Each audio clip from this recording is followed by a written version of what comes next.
बिस्मिल्लाहिर्रहमानिर्रहीम। अस्सलाम वालेकुम वरहमतुल्लाहि वबरकातुहू। खालिद बिन वलीद रज़ियल्लाहु अन्हु इस वक्त यमामा में थे। इनकी दोनों नई बीवियां उन्हीं के साथ थी। अमीरुल मोमिनीन का पैगाम मिलते ही खालिद बिन वलीद रज़ियल्लाहु अन्हु यमामा से रवाना हुए और मदीना पहुंच गए। क्या मसना बिन हारिसा का नाम तुमने कभी सुना है? खलीफतुल मुस्लिमीन ने खालिद बिन वलीद रज़ियल्लाहु अन्हु से पूछा। सुना है, खालिद बिन वलीद रज़ियल्लाहु अन्हु ने जवाब दिया। और ये भी सुना है कि फ़ारसियों के ख़िलाफ़ इसने ज़ाती किस्म की जंग शुरू कर रखी है, लेकिन मुझे ये मालूम नहीं कि इसकी ज़ाती जंग ज़ाती मफाद के लिए है या वो इस्लाम की खातिर लड़ रहा है। वो यहाँ आया था। अमीरुल मोमिनीन ने कहा, जिहाद जो इसने शुरू कर रखा है इसमें इसका कोई ज़ाती मफाद नहीं। मैंने इसलिए तुम्हें बुलाया है कि तुमसे मशवरा कर लूँ कि मसना हमसे जो मदद मांगता है वो उसे दी जाए या उस वक्त का इंतज़ार किया जाए जब हम फ़ारसियों की इतनी बड़ी क़ुव्वत के ख़िलाफ़ लड़ने के काबिल हो जाएं। वो किस किस्म की जंग लड़ रहा है? खालिद बिन वलीद रज़ियल्लाहु अन्हु ने पूछा। अमीरुल मोमिनीन ने खालिद बिन वलीद रज़ियल्लाहु अन्हु को पूरी तफसील से बताया कि मसना शबख़ून की जंग लड़ रहा है और वो इस वक्त तक कितनी कामयाबियाँ हासिल कर चुका है। इसकी सबसे बड़ी कामयाबी तो ये है, खालिद खलीफतुल मुस्लिमीन ने कहा, इसने ज़रतिश्तों के महकूम मुसलमानों को मुत्तहिद रखा हुआ है और इनमें ऐसा जज्बा पैदा किया है कि इन्होंने ज़रतिश्तों के जुल्म व सितम में अपने सीनों में इस्लाम को ज़िंदा रखा हुआ है। अबला और इराक़ के दूसरे इलाक़े में जहाँ मुसलमान आबाद हैं वो फ़ारसियों के गैर इंसानी तशद्दुद का निशाना बने हुए हैं। इन हालत में अपने अक़ीदों को सीने से लगाए रखना बेमाने सा बन जाता है। वो मुसलमान सिर्फ इतना कह दें कि मदीना और इस्लाम से इनका कोई ताल्लुक़ नहीं तो इनके सारे मसाइब ख़त्म हो जाएंगे। ये मसना और इसके चंद एक साथियों का कमाल है कि इन्होंने इन हालात में भी वहाँ के मुसलमानों को इस्लाम से मुनहरिफ होने नहीं दिया। इसके अलावा इन्हें अपने अक़ीदे का इतना पक्का रखा हुआ है कि वो ज़रतिश्तों के ख़िलाफ़ ज़मींदोज़ कार्रवाइयों में मसरूफ़ रहते हैं। अमीरुल मोमिनीन खालिद बिन वलीद रज़ियल्लाहु अन्हु ने कहा, मसना ने कुछ किया है या नहीं किया, मुसलमान की हैसियत से हम पर फ़र्ज़ आयद होता है कि जो मुसलमान गैर मुस्लिमों के जो जुल्म व सितम का निशाना बने हुए हों इनकी मदद को पहुँचे। क्या तुम ये मशवरा देते हो कि हमें ईरानियों से टक्कर लेनी चाहिए? खलीफा मुस्लिमीन ने पूछा। हाँ अमीरुल मोमिनीन, खालिद बिन वलीद रज़ियल्लाहु अन्हु ने कहा, टक्कर क्यों ना ली जाए? यहाँ तो सूरत हाल कुछ और है। जैसा कि आपने बताया कि मसना ने वहाँ कुछ कामयाबी हासिल कर ली है और इसने हमारे हमले के लिए राहें हमवार कर दी हैं। शबख़ून और छापे मारने वाले इतना ही कर सकते हैं जितना मसनान ने किया। वो किसी इलाके पर कब्ज़ा नहीं कर सकते। कब्ज़ा करना मुनज़्ज़म लश्कर का काम है। ये काम हमें हर कीमत पर करना चाहिए। अगर हमने मसना की कामयाबियों को आगे ना बढ़ाया तो इसके दो नुकसान होंगे। एक ये कि ये कामयाबियाँ ज़ाय हो जाएगी और दूसरा ये कि ज़रतिश मसना और तमाम मुसलमान से बहुत बुरा इंतकाम लेंगे। इसके अलावा फ़ारसी दिलेर हो जाएंगे। जैसा कि मसना ने आपको बताया है कि इसने ईरानियों को इस कदर नुकसान पहुंचाया है कि इनके हौसले मजरूह हो गए हैं। अगर इन्हें दम लेने का मौका दिया गया तो अपने महकूम मुसलमानों को कत्ल करेंगे और इस खतरे को ख़त्म करके वो इस सरहदी इलाके को पहले से ज़्यादा मजबूत कर लेंगे। अपने इलाके को महफूज करने के लिए वो अपनी सरहद के बाहर के इलाक़ों पर भी काबिज़ हो जाएँ। इस खतरे से महफूज रहने की यही सूरत है कि हम मसना की मदद को पहुँचे और बेशतर इसके कि ज़रतिश हमारी तरफ बढ़े, हम इन्हें इनके अपने इलाके में ही पीछे हटने पर मजबूर कर दें। खलीफा अबू बकर ने खालिद बिन वलीद रज़ियल्लाहु अन्हु को यह हिदायत देकर रुखसत कर दिया कि वो अपने लश्कर को साथ लेकर इराक़ की तरफ पेश कदमी करें। खालिद खलीफा अबू बकर सिद्दीक़ ने कहा, तुम्हारे लश्कर में ज़्यादा तादाद इन लोगों की है जो बड़े लंबे अरसे से घरों से दूर लड़ रहे हैं। इन्हें फ़ारसियों जैसे ताकतवर दुश्मन के ख़िलाफ़ लड़ाना मुझे अच्छा नहीं लगता। मैं किसी को मजबूर नहीं करूँगा। बेहतर सूरत यह होगी कि तुम रज़ाकारों की एक फ़ौज बनाओ। इसमें ऐसे आदमियों को रखो जो मुर्तदीन के ख़िलाफ़ लड़ चुके हैं। तुम्हारे साथ कुछ ऐसे आदमी भी होंगे जो मुर्तदीन के साथ थे। शिकस्त खाकर इन्होंने अपनी खैरियत इसी में समझी कि वो इस्लामी लश्कर में शामिल हो जाएँ। ऐसे किसी आदमी को अपने लश्कर में ना रखना। हम बड़े ताकतवर दुश्मन को ललकारने जा रहे हैं। मैं इसलिए कोई ख़तरा मोल नहीं लेना चाहता। अमीरुल मोमिनीन खालिद बिन वलीद रज़ियल्लाहु अन्हु ने पूछा, क्या आप मुझे इजाज़त दे रहे हैं कि इन लोगों को अपने लश्कर से निकाल दूँ? निकाल देना और बात है वलीद के बेटे। खलीफा अबू बकर सिद्दीक़ रज़ियल्लाहु अन्हु ने कहा, تم اپنے لشکر سے یہ کہنا کہ جو آدمی اپنے گھر کو جانا چاہتا ہے اسے جانے کی اجازت ہے، پھر دیکھنا تمہارے ساتھ کون رہتا ہے۔ اگر تمہارا لشکر بہت کم رہ گیا تو خلافت اس کی کمی کو کسی نہ کسی طرح پورا کرے گی۔ جاؤ ولید کے بیٹے، اللہ تمہارے ساتھ ہے۔ خلیفہ ابوبکر صدیق رضی اللہ عنہ نے عزم اور ایمان کے پکے تھے۔ انہوں نے عراق پر حملے کا جو فیصلہ کیا تھا اس پر وہ ہر حال میں ہر قیمت پر پورا عمل کرنا چاہتے تھے۔ خالد بن ولید رضی اللہ عنہ تو چاہتے ہی یہی تھے کہ انہیں لڑنے کا موقع ملتا رہے۔ انہوں نے خلیفہ کے ارادے کو اور زیادہ پختہ کر دیا۔ عراق کے اس علاقے میں جہاں دجلہ اور فرات ملتے ہیں مسلمانوں کی بستیاں تھیں۔ یہ مسلمان مجبوری اور مظلومیت کی زندگی گزار رہے تھے۔ اب وہاں کی صورتحال یہ ہو گئی کہ وہ پہلے کی طرح مظلوم اور مقہور رہے، جیسے وہ چلتی پھرتی لاشیں ہوں، لیکن ان کے گھروں میں ایسی سرگرمیاں شروع ہو گئی کہ وہ چھپ چھپ کر برچیاں اور کمان بنانے لگے۔ انہیں مسنا بن حارثہ کی طرف سے جو پیغام ملتا تھا وہ سرگوشیوں میں گھر گھر پہنچ جاتا۔ مسنا کے چھاپا ماروں نے عراق کی سرحد سے دور ایک دشوار گزار علاقے میں اپنا اڈا بنا رکھا تھا۔ برچیاں اور تیر کمان جو گھروں میں چوری چھپے تیار ہوتے تھے وہ رات کی تاریکی میں اس اڈے تک پہنچ جاتے۔ بستی سے جوان آدمی بھی غائب ہونے لگے۔ ایرانیوں کی سرحد پر چوکیوں پر اور ان کی فوجی قافلوں پر مسلمانوں کے شب و خون پہلے سے زیادہ ہو گئے۔ یہ مسلمان در پردہ ایک فوج کی صورت میں منظم ہو رہے تھے اور اس فوج کی نفری بڑھتی جا رہی تھی۔ یمامہ میں خالد بن ولید رضی اللہ عنہ کی فوج میں صورتحال اس کے الٹ ہو گئی۔ خالد بن ولید رضی اللہ عنہ نے جب اپنی فوج میں جا کر یہ اعلان کیا کہ جو کوئی اپنے گھر کو واپس جانا چاہتا ہے وہ جا سکتا ہے، تو اس کے 10,000 نفری کے لشکر میں صرف 2,000 آدمی رہ گئے۔ 8,000 آدمی مدینے کو روانہ ہو گئے۔ خالد بن ولید رضی اللہ عنہ نے خلیفہ کے نام پیغام لکھا جس میں انہوں نے لکھا کہ ان کے پاس صرف 2,000 کی نفری رہ گئی ہے۔ خالد بن ولید رضی اللہ عنہ نے زور دے کر لکھا ہے کہ انہیں فوری طور پر کمک کی ضرورت ہے۔ امیر المومنین اپنی مجلس میں بیٹھے تھے۔ خالد بن ولید رضی اللہ عنہ کے قاصد نے انہیں خالد بن ولید رضی اللہ عنہ کا تحریری پیغام دیا۔ خلیفہ نے یہ خط بلند آواز سے پڑھنا شروع کر دیا۔ اس سے ان کا مقصد یہ تھا کہ مجلس میں ان کے جو مشیر اور دیگر افراد بیٹھے ہیں وہ سن لے تاکہ کوئی مشورہ دے سکے۔ امیر المومنین ایک مشیر نے کہا، خالد بن ولید رضی اللہ عنہ کے لیے کمک بہت جلدی چلی جانی چاہیے۔ 2,000 نفری سے زرتشتوں کے خلاف لڑائی کی سوچی بھی نہیں جا سکتی۔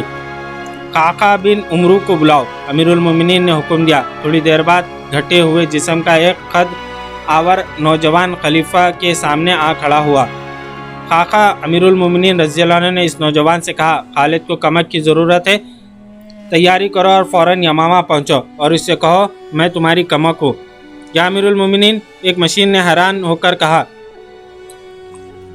خدا کی قسم آپ مذاق نہیں کر رہے، لیکن اس سالار کو جس کی 8,000 فوج اس کا ساتھ چھوڑ گئی ہو، صرف ایک آدمی کی کمک دینا مذاق لگتا ہے۔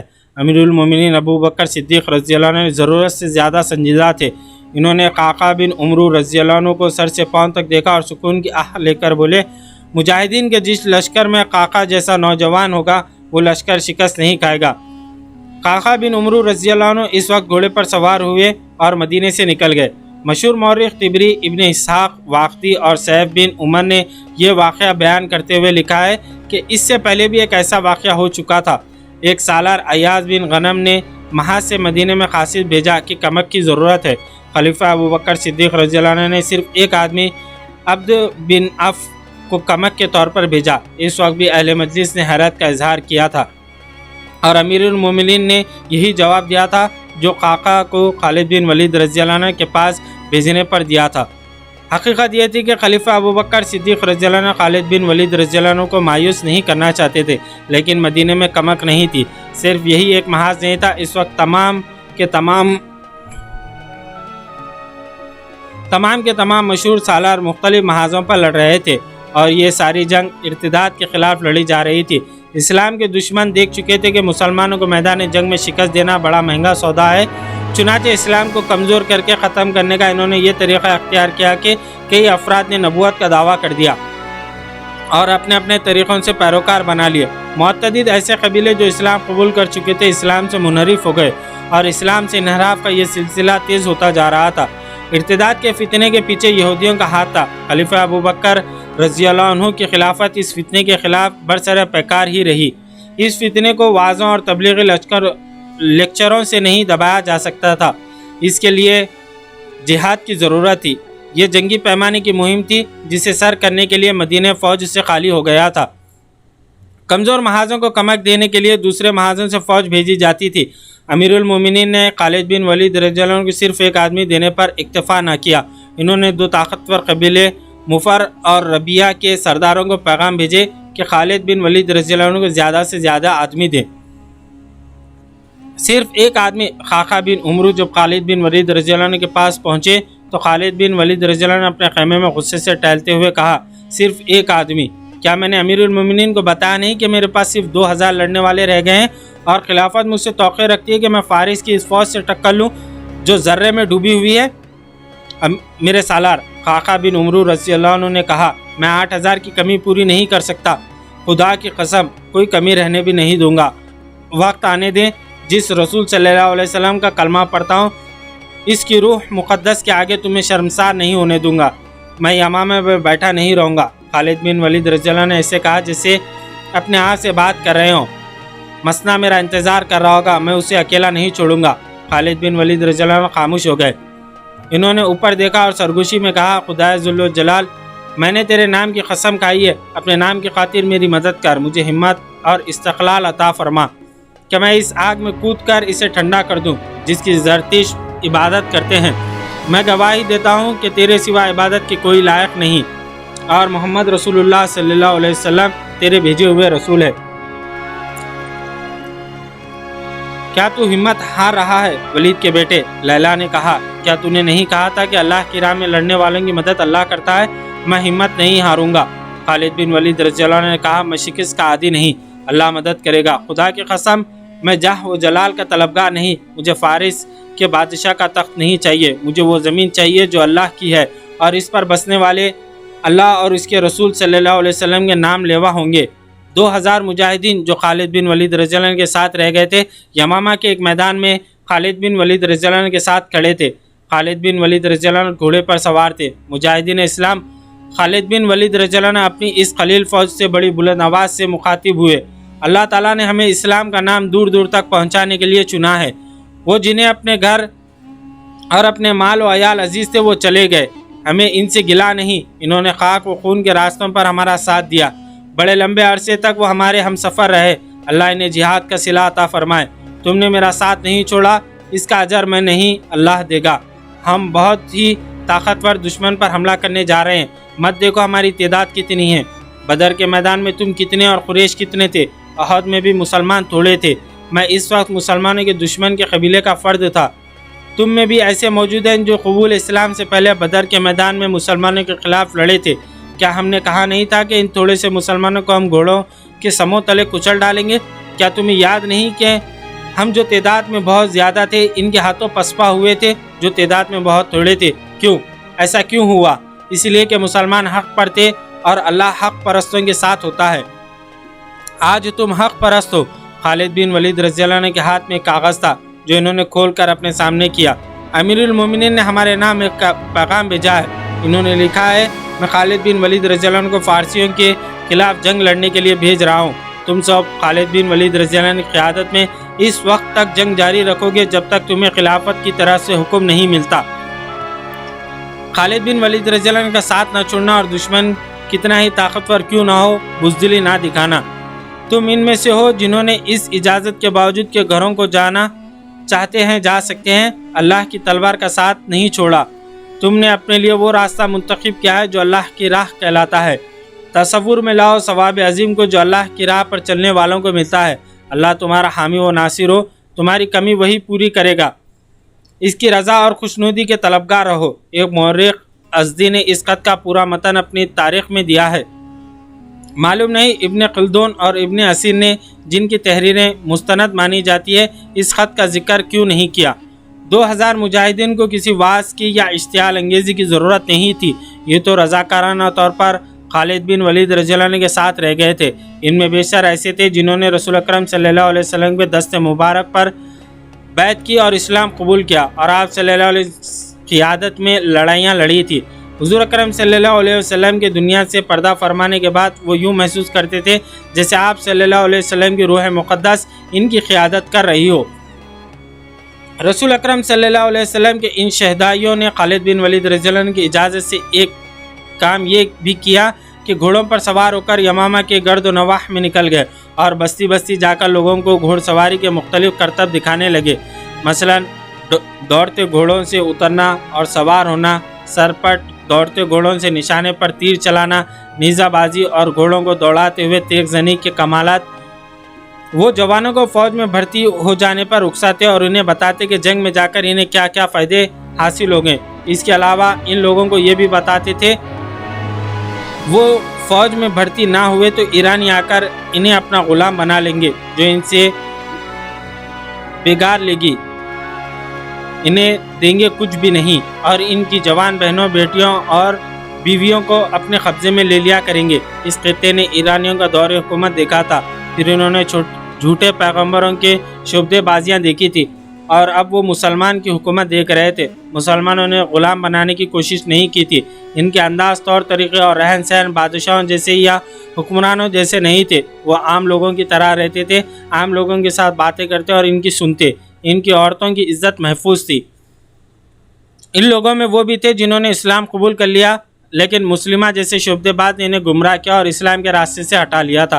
इन्होंने मुस्लिमा की नबूवत को मुसलमानों के हाथों बेनकाब होते देखा और मुस्लिमा की जंगी क़ुव्वत को मुसलमानों की खलील नफरी की बेजिगरी के आगे रेज़ा रेज़ा होते देखा और महसूस कर रहे थे कि सच्चा अक़ीदा और नज़रिया यही इस्लाम है जो झूठ की ताकतों को कुचल देता है, और वो गैबी ताकत जो सच्चे को झूठे पर, हक़ को बातिल पर फतेह देती है, वो इस्लाम में है। चुनाचे ये लोग खालिद बिन वलीद रज़ी अल्लाह अन्हु की फ़ौज में शामिल होने लगे। ये खालिद बिन वलीद रज़ी अल्लाह अन्हु मुजाहिदीन की कोशिशों का हासिल था।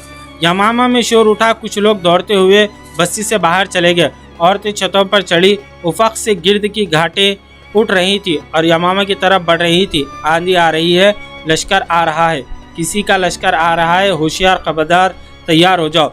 खालिद बिन वलीद रज़ी अल्लाह ने खिले नुमा मकान पर चढ़े। यह आंधी नहीं, किसी की फ़ौज थी। मुर्तदीन के सिवा और किसकी फ़ौज हो सकती है? खालिद बिन वलीद रज़ी अल्लाह अन्हु को अफसोस होने लगा कि किसी बुरे वक्त इन्होंने अपनी फ़ौज से कहा कि जो घरों को जाना चाहते हैं चले जाएं। गर्द के जो बादल उठते नज़र आ रहे थे, ये बहुत बड़े लश्कर की गर्द थी। खालिद बिन वलीद रज़ी अल्लाह अन्हु के पास सिर्फ 2000 नफरी थी। ये वो नफरी थी जो अभी अभी फ़ौज में शामिल हुई थी। इस पर भी भरोसा नहीं किया जा सकता था, लेकिन और हो भी क्या सकता था। यमामा की आबादी थी, इसमें लड़ने वाले आदमी मौजूद थे, लेकिन ये ख़तरा भी मौजूद था कि ये लोग दुश्मन से मिल जाएंगे, और ये ख़तरा भी कि ये पीठ पर वार करेंगे। मुजाहिदीन इस्लाम खालिद बिन वलीद रज़ी अल्लाह अन्हु खिले नुमा मकान की छत से ललकार कर कहा, बहुत बड़े इम्तिहान का वक्त आ गया, अल्लाह के सिवा तुम्हारा मददगार कोई नहीं। खालिद चुप हो गए, लेकिन इन्होंने दफ़ों और ढोलों की धमक सुनाई देने लगी। हमला आवर दफ बजाते नहीं आया करते, धमक बुलंद होती जा रही थी। खालिद बिन वलीद रज़ी अल्लाह अन्हु ने उधर देखा, गर्द बहुत करीब आ गई और इसमें छुपे हुए ऊँट और घोड़े नज़र आने लगे। इस्लाम के पासबानों, खालिद बिन वलीद रज़ी अल्लाह ने ऊपर से चिल्लाकर कहा, अल्लाह की मदद आ रही है, आगे बढ़ो, इस्तकबाल करो, देखो ये कौन है। खालिद बिन वलीद रज़ी अल्लाह ने दौड़ते नीचे उतरे, अपने घोड़े पर कूदकर सवार हुए और घोड़े को एड़ लगाकर बस्ती से निकल गए। आने वाला लश्कर बस्ती से कुछ दूर रुक गया। 2 घोड़सवार आगे बढ़े। खालिद बिन वलीद रज़ी अल्लाह ने इन तक पहुँचे और घोड़े से उतरे। वो दोनों सवार भी उतरे। वो मुज़र और रबिया कबाइल के सरदार थे। मदीने से इत्तला आई थी कि तुम्हें मदद की ज़रूरत है। एक सरदार ने कहा, मैं 4000 आदमी साथ लाया हूँ, इनमें शत्रु सवार भी हैं, घोड़सवार भी हैं और प्यादे भी, और 4000 की तादाद मेरे कबीले की है। दूसरे सरदार ने कहा। खालिद बिन वलीद रज़ी अल्लाह ने फ़र्त मसरत से दोनों को अपने बाजू में ले लिया और खुशी से कांपती हुई आवाज़ में बोले, अल्लाह की कसम, अल्लाह ने मुझे कभी मायूस नहीं किया। खालिद बिन वलीद रज़ी अल्लाह के पास अब 10,000 नफरी का लश्कर जमा हो गया था। इन्होंने मज़र और रबिया के सरदारों को अच्छी तरह समझा दिया कि इन्हें कहाँ जाना है और दुश्मन कितना ताकतवर है। हम तुम्हारी मदद को आए हैं, वलीद के बेटे। एक सरदार ने कहा, हमारी मंजिल वही है जो तुम्हारी है। मदीने से हमें इत्तला मिली है कि अमीर लश्कर तुम हो। दूसरे सरदार ने कहा, जहाँ कहोगे वहाँ चलेंगे, दुश्मन जैसा भी होगा लड़ेंगे। खालिद बिन वलीद रज़ी अल्लाह अन्हु ने ईरानी सल्तनत के एक हाकिम हरमर्ज के नाम पैगाम लिखवाया। इस वक्त इराक ईरान की शहंशाही का एक शोबा था। इसका हाकिम या अमीर हरमर्ज था। हरमर्ज जिसकी हैसियत आजकल के गवर्नर जैसी थी। इसका जिक्र पीछे आ चुका है। वो बड़ा ही बदनीयत, झूठा और फरेबकार था। कमीनगी में इसका नाम ज़रब मिसाल के तौर पर इस्तेमाल होता था। खालिद बिन वलीद रज़ियल्लाहु ने इसके नाम ख़त में लिखवाया, तुम इस्लाम कबूल कर लोगे तुम्हारे लिए अमन होगा, अगर नहीं तो अपना इलाका सल्तनत इस्लामिया में शामिल कर दो, इसके हाकिम तुम ही रहोगे और मदीने के ख़िलाफ़ को जिज़िया अदा करते रहोगे।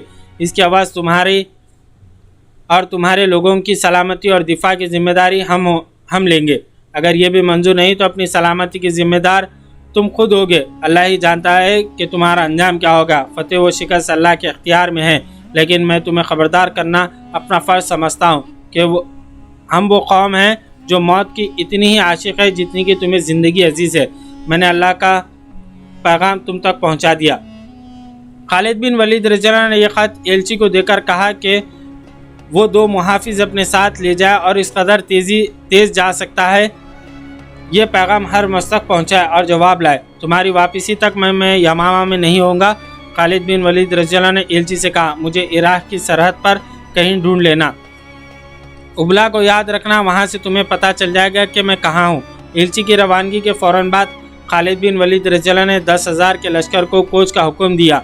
खालिद बिन वलीद रज़ियल्लाहु को पता नहीं था कि अल्लाह की अभी और मदद इसकी मुंतज़िर है। अमीरुल मोमिनीन अबू बकर सिद्दीक़ रज़ियल्लाहु ने शुमाल मशरिक़ अरब के इलाक़ों में आबाद 3 कबीले के सरदार मज़ऊर बिन अदी, हरमला और सुलमा को पैगाम भेजे थे कि अपने कबीले के ज़्यादा से ज़्यादा ऐसे आदमी मसना बिन हारसा के पास ले जाएं जिन्हें जंग का तजुर्बा हो और जो पीठ दिखाने वाले ना हो। इन्हें यह भी लिखा गया कि खालिद बिन वलीद रज़ियल्लाहु अपनी फ़ौज लेकर आ रहे हैं और इनका और अपने लश्कर का सालार आला होगा।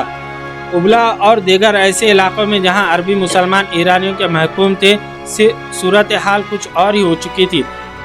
पहले मसना बिन हारसा ने इन बस्तियों के चंद एक जोशीले जवानों को ईरानियों की फ़ौजी चौकियों और फ़ौजी काफ़िलों पर शबखून मारने के लिए अपने साथ रखा हुआ था, लेकिन अब इस महकूम आबादी में से एक फ़ौज तैयार करनी थी। उस फ़ौज तो इसने अपने कबीले बकर बिन वाइल से तैयार कर ली थी, जो मदीने के एक सालार अला बिन हज़मी के दोष बदोश इराक़ की सरहद के इलाक़ों में मुर्तदीन के ख़िलाफ़ लड़ी भी थी। मसना ने ईरानियों के महकूम मुसलमानों की इत्तला भेजी थी कि जिस कदर जवान आदमी वहाँ से निकल कर बाहर आ सके आ जाएँ। मुसलमान का वहाँ से निकलना ख़तरे से खाली नहीं था, क्योंकि ज़रतिश्तों की फ़ौज मुसलमान की बस्तियों पर कड़ी नज़र रखी थी। इन्हें मालूम था कि इन पर शबखून मारने वाले यही मुसलमान हैं। अब ईरान की फ़ौज को नए अहकाम मिले थे। यह अहकाम जारी करने वाला इराक़ी सूबे का हाकिम हरमज़ था। चंद ही दिन पहले का वाक़या था कि खालिद बिन वलीद रज़ियल्लाहु का एलची हरमर्ज़ के दरबार में पहुंचा। ये शहंशाहों का दरबार है। हरमर्ज़ को जब इत्तला दी गई थी कि मदीने के सालार आला खालिद बिन वलीद रज़ियल्लाहु एलची आया, तो हरमर्ज़ ने चेहरे पर नफ़रत के आसार पैदा कर लिए। मैं किसी मुसलमान की सूरत नहीं देखना चाहता, इसने कहा, लेकिन मैं देखना चाहता हूँ कि वो क्यों आया है। ज़रतिश की कसम, एक दरबारी ने उठकर हरमर्ज़ से कहा, खालिद का एलची कोई पैगाम लाया होगा जो इसकी अपनी मौत का पैगाम साबित होगा, ले आओ इसे अंदर। हरमर्ज़ ने कहा। खालिद बिन वलीद रज़ियल्लाहु का एलची 2 हम मुहाफ़िज़ों के साथ बड़े तेज़ कदम उठाता हरमर्ज़ के दरबार में दाखिल हुआ और सीधा हरमर्ज़ की तरफ गया। 2 बर्छी बरदारों ने सामने आकर उसे रोका, लेकिन वो दोनों के दरमियान से गुजर कर हरमर्ज़ के सामने जा खड़ा हुआ। अस्सलाम वालेकुम, एलची ने कहा। हरमर्ज़ आतिश परस्त को खालिद बिन वलीद सालार मदीना का सलाम पहुँचे, जिनका एक पैगाम लाया हूँ। हम इस सालार का सलाम कबूल नहीं करेंगे जिसके एलची में इतनी भी तमीज़ नहीं कि हमारे जाह व जलाल को पहचान न सके। हरमर्ज़ ने हक़ारत से कहा, क्या मदीने में जंगली और गंवार आबाद हैं? क्या तुम्हें नहीं बताया गया कि तुम एक शाही दरबार में जा रहे हो? तुम्हें दरबार के आदाब नहीं सिखाए? मुसलमान सिर्फ अल्लाह के दरबार के आदाब से आगाह होता है। एलची ने जुर्रत से सर कुछ और ऊंचा करके कहा, इस इंसान को इस्लाम की कोई हैसियत नहीं देता जो अल्लाह के बंदों पर अपने दरबार का रवाब घांटता है। मैं तुम्हारा दरबारी नहीं, इस सालार का एलची हूँ जिसे अल्लाह के रसूल सल्लल्लाहु अलैहि वसल्लम ने अल्लाह की तलवार कहा। हरमर्ज़ के सामने वो तलवार कुंद हो जाएगी। हरमर्ज़ ने फ़िरौन के लहजे में कहा और हाथ बढ़ाकर तहकुमाना लहजे में बोला, लो तुम्हारे अल्लाह की तलवार ने क्या पैगाम भेजा है। एलची ने पैगाम इसके हाथ में दे दिया, जो इस तरह पढ़ने लगा जैसे मजाक। इसने एक कागज़ हाथ में लिया है। पैगाम पढ़कर इसने उससे मुट्ठी में इस तरह चोड़ मोड़ कर दिया जैसे एक रद्दी का टुकड़ा हो जिसे वो फेंक देगा। क्या कीड़े मकोड़े ये ख्वाब देख रहे हैं कि वो एक चट्टान से टक्कर ले सके? हरमर्ज ने कहा, क्या मदीने वालों को किसी ने नहीं बताया कि हरकल भी इस चट्टान से टकराकर अपना सर फोड़ चुका है? क्या हम तुम्हें अपनी फ़ौज की एक झलक दिखा दें ताकि तुम अपने सालार को और अपने बूढ़े खलीफा को बता सको कि इराक़ की सरहद की तरफ देखने की भी जुर्रत ना करें? मुझे सालार आला ने सिर्फ ये हुक्म दिया कि यह पैगाम हरमर्ज तक पहुँचा कर इसका जवाब ले आऊँ। एलची ने कहा, मैं तुम्हारी किसी बात का जवाब नहीं दे सकता क्योंकि मुझे ऐसा कोई हुक्म नहीं मिला। तुम जैसे एलची के साथ हम ये सलूक करते हैं कि इसे कैद खाने में फेंक दे। हरमर्ज ने कहा, अगर हम रहम करें तो इसे कैद खाने की अजियत से बचाने के लिए जल्लाद के हवाले कर देते हैं। मेरी जान मेरे अल्लाह के हाथ में है। एलची ने पहले से ज़्यादा जुर्रत से कहा, अगर तुम मुसलमान होते तो तुम्हें इल्म होता कि मेहमान के साथ क्या सलूक किया जाता है, लेकिन अल्लाह के मुनकिर और आग के पुजारी से इससे बेहतर सलूक की तौक़ी नहीं की जा सकती। मुझे जल्लाद के हवाले कर दो, लेकिन ये सोच लो कि मुसलमान मेरे और मेरे मुहाफिजों के खून के एक एक कतरे का इंतकाम लेंगे। हर मर्द दबक कर सीधा हुआ बैठा। गुस्से से इसकी आंखें लाल हो गई थी, वैसे ही सुर्खी इसके चेहरे पर भी आ गई थी, जैसा कि वो खालिद बिन वलीद रज़ियल्लाहु अन्हु के इस एलची को कच्चा चबा जाएगा। निकाल दो इसे हमारे दरबार से, हरमर्ज ने गरज कर कहा। 4-5 दरबारी जिनके हाथ में बर्चियाँ थीं तेज़ी से आगे बढ़े। एलची के दोनों मुहाफिज ने तलवारें निकाल लीं। पहले वो दोनों एलची के पीछे खड़े थे, अब वो एलची के पहलुओं में इस तरह खड़े हो गए, इनकी पीठें एलची की तरफ थी। हरमर्ज, एलची ने बारवाब आवाज़ में कहा, जंगजू मैदान जंग में लड़ा करते हैं, अपनी ताकत का घमंड अपने दरबार में ना दिखा। मुझे अपने सालार के पैगाम का जवाब मिल गया है, तुझे हमारी कोई शर्त कबूल नहीं।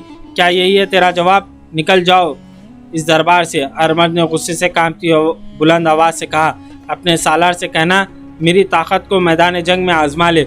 हरमर्ज के बर्छी बरदार दरबारी इसके इशारे पर रुक गए। एलची के मुहाफिजों ने तलवारें नियामों में डाली। एलची पीछे को मुड़ा और तेज कदम दरबार से निकल गया। दोनों मुहाफिज इसके पीछे जा रहे थे। हरमर्ज ने मुट्ठी खोली जिसमें खालिद बिन वलीद रज़ियल्लाहु अन्हु का पैगाम चुड़मुड़ गया हुआ था। चूँकि यह पैगाम एक बारीक खाल पर लिखा हुआ था, इसलिए यह मुट्ठी खोलते ही सीधा हो गया। हरमर्ज ने यह पैगाम फारिस के शहंशाह उर्दू शेर की तरफ इस इत्तला के साथ भेजा कि वो मुसलमानों से मुकाबले के लिए फौरी तौर पर सरहद की तरफ कूच कर रहा है और वो मुसलमानों को सरहदी से दूर ही ख़त्म कर देगा। हरमर्ज का इकबाल बुलंद हो। इसके एक दरबारी ने कहा, जिस दुश्मन को आप सरहद से दूरी ख़त्म करना चाहते हैं वो पहले ही सरहद के अंदर मौजूद है। हरमर्ज ने सवालिया निगाहों से इसकी तरफ देखा। ये वो अरबी मुसलमान हैं। इस दरबारी ने कहा, जो दजला और फिरात के इस इलाके में आबाद हैं जहाँ ये दोनों दरिया मिलते हैं। ये इलाका उबला तक चला जाता है। इन्होंने कभी की सल्तनत ईरान के ख़िलाफ़ जंग शुरू कर रखी है। मदीने वालों ने हम पर हमला किया तो ये मुसलमान इनसे मिल जाएंगे। मैं एक अर्ज़ करने की जुर्रत करता हूँ, एक फ़ौजी मशीर ने कहा। कई दिनों से इत्तलाएँ मिल रही कि मुसलमान जो लड़ने के काबिल हैं यानी जवान हैं वो अपनी बस्तियों से गायब होते जा रहे हैं। वो यकीनन मसना बिन हारसा तक पहुँच रहे हैं। इसमें कोई शक नहीं कि वो फ़ौज की सूरत में मुनज़्ज़म हो रहे हैं। क्या तुमने फ़रार का ये सिलसिला रोकने के लिए कोई कार्रवाई की है? हरमर्ज ने पूछा। फ़ौजी दस्ते बाकायदा निगरानी कर रहे हैं, फ़ौजी मशीर ने जवाब दिया। इसके बावजूद मुसलमान गायब हो रहे हैं। हरमर्ज ने गुस्से और तन से कहा, सरहदी चौकियों को अभी पैगाम भेजो कि मुसलमान की बस्तियों पर छापे मारते रहें। हर बस्ती की तमाम आबादी को बाहर निकाल कर देखें कि कितने आदमी गायब हैं और वो कब से गायब हैं। जिस घर का आदमी गायब हो इस घर को आग लगा दो। कोई मुसलमान सरहद की तरफ जाता नजर आए तो इसे पकड़कर कत्ल कर दो या दूर से इस पर तीर चला दो। इस इलाके में मुसलमानों की एक बस्ती थी जो सरहद के बिल्कुल करीब थी। ईरानी फ़ौज की थोड़ी सी नफरी ने इस बस्ती में जाकर ऐलान किया कि बच्चे से बूढ़े तक बाहर निकल आए। सिपाहियों ने घरों में घुस कर लोगों को बाहर निकालना शुरू कर दिया। औरतों को अलग और मर्दों को अलग खड़ा कर दिया गया। सिपाहियों का अंदाज बड़ा ही जालिमाना था। वो गालियों की ज़बान में बात करते और हर किसी को धक्के देकर इधर उधर करते। इन्होंने ऐलान किया कि उन आदमियों के नाम बताए जाएं और इनके घर दिखाए जाएं जो बस्ती में नहीं। तमाम आबादी खामोश रही। जवाब दो, ईरानी कमांडर ने गुस्से से चिल्लाते हुए कहा। इसे कोई जवाब न मिला। कमांडर ने आगे बढ़कर एक बूढ़े आदमी को गिरेबान से पकड़कर अपनी तरफ घसीटा और इसे पूछा कि इस हुजूम में कौन कौन नहीं। मुझे मालूम नहीं, बूढ़े ने जवाब दिया। कमांडर ने नियाम से तलवार निकालकर बूढ़े के पेट में घूम दी और तलवार जोर से बाहर को खींची। बूढ़ा दोनों हाथ पेट पर रख कर गिर पड़ा। कमांडर फिर एक बार लोगों की तरफ मुतवज्जह हुआ। अचानक एक तीर एक तरफ से 8-10 घोड़े सर पर दौड़ते आए। इनके सवारों के हाथों में बर्छियां थी। ईरानी फौज देखने भी ना पाए थे कि यह कौन है। इनमें से कई एक के जिस्मों पर बर्छियां उतर चुकी थी और घोड़े जिस तरह आए थे इस सर पर दौड़ते बस्ती से निकल गए। ईरानी फौजियों की तादाद 40-50 थी। इनमें भगदड़ मच गई। इनमें से 8-10 जमीन पर पड़े तड़प रहे थे। घोड़ों की कदमों की धमक सुनाई दे रही थी जो दूर हटती गई और अब फिर करीब होने लगी थी। अब फौजियों ने भी पर्चियां और तलवारें तान ली और इस तरफ देखने लगे जिधर से घोड़ों की आवाज़ें आ रही थी। पीछे से बस्ती की आबादी ने इन पर टूट पड़ी। इन सिपाहियों में से वही जिंदा रहे जो किसी तरह भाग निकले थे। जब सवार बस्ती में पहुंचे तो इन्होंने घोड़े रोकने पड़े क्योंकि इनकी राह में बस्ती के लोग घायल थे जो ईरानी फौजियों का कष्ट व खून कर रहे थे। इससे पहले मुसलमानों ने यूं खुले बंदों ईरानी फौजों पर हमला करने की जुर्रत कभी नहीं की थी। एक ईरानी सिपाही पर हाथ उठाने की सज़ा ये थी कि हाथ उठाने वाले के पूरे ख़ानदान को ख़त्म कर दिया जाता। अब यहाँ के मुसलमान इसलिए दिलेर हो गए थे। इन्हें इत्तला मिल चुकी थी कि मदीने की फ़ौज आ गई है। जिन सवारों ने ईरानियों पर हमला किया था वो कुछ इस बस्ती के रहने वाले जवान थे, कुछ दूसरी बस्ती के थे। यह महज इत्तेफाक था कि वो मसना बिन हारसा की तरफ जाते हुए इस बस्ती के करीब से गुजर रहे थे। इन्होंने इस बस्ती की आबादी को बाहर खड़े देखा और ईरानी फौजियों को भी देखा। वो छुप कर आगे निकल सकते थे लेकिन ईरानी कमांडर ने बूढ़े के पेट में तलवार घोंपी तो सबने आपस में सलाह व मशवरा किए बगैर घोड़ों के रुख इस तरफ कर लिए। ईरानी फौजियों ने तो इन्हें जाते हुए देखा ही नहीं था। यह अल्लाह की मदद थी जो इस मजलूम बस्ती को बरवक्त मिल गई। ये बस्ती तो खुशकिस्मत थी कि उसे मदद मिल गई और ईरानियों की भयानक सज़ा से बच गए। मुसलमानों की दूसरी बस्तियों पर तो जैसे क़यामत टूट पड़ी थी। हर बस्ती के हर घर की तलाशी हो रही थी। ये देखा जा रहा था कि कितने आदमी गायब हो चुके हैं। हर बस्ती में ईरानी कई आदमियों को कत्ल कर रहे थे। बाज़ मकानों को इन्होंने नजर आतिश भी कर दिया था। 3-4 रोज़ ये सिलसिला चला। इसके बाद ईरानी फ़ौज को बस्तियों की तरफ तवज्जो देने की मोहलत ना मिली। हर मर्द अपनी फ़ौज लेकर आ गया। सरहदी फ़ौज को भी इसने अपने साथ ले लिया और सरहद से निकल गया। इस तरह यहाँ पर 27वीं क़िस्त अपने अख्ताम को पहुँची। कल हम इंशाअल्लाह 28वीं क़िस्त लेकर आपकी खिदमत में हाजिर होंगे। जज़ाकल्लाहु खैर।